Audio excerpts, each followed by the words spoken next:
On l'appelle l'ange des bidonvilles. Dans ce quartier, l'un des plus pauvres de Manille, la présence de Jane Walker ne surprend plus personne. Ici, les habitants vivent dans la misère avec moins d'$1 par jour. Choquée par cette extrême pauvreté, cette ancienne éditrice a démissionné et créé une fondation pour leur venir en aide. C'était il y a 16 ans. Ce sont des personnes extraordinaires. Ils sont tellement positifs. Ils regardent la vie d'une façon très optimiste. Ils ne font pas l'aumône. Ce qu'ils nous demandent, c'est juste de leur montrer un chemin à suivre pour pouvoir se sortir de la pauvreté. Grâce à la fondation, une école de 3 étages a été construite à partir de conteneurs désaffectés.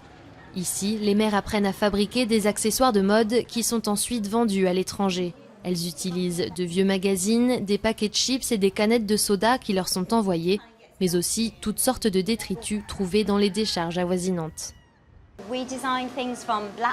Nous créons des tas de choses, des housses pour ordinateurs portables, des coques pour iPod et smartphones, toutes sortes de sacs à main, cabas, sacoches et des accessoires de mode.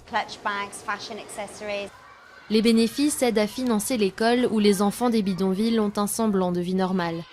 La nourriture y est gratuite et les bénévoles veillent à ce que les élèves restent en bonne santé.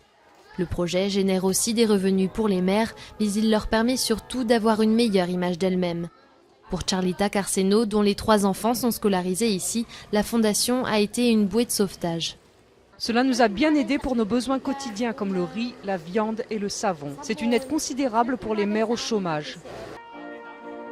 La fondation a aidé des centaines de familles du bidonville et plus de 300 enfants y sont scolarisés en permanence.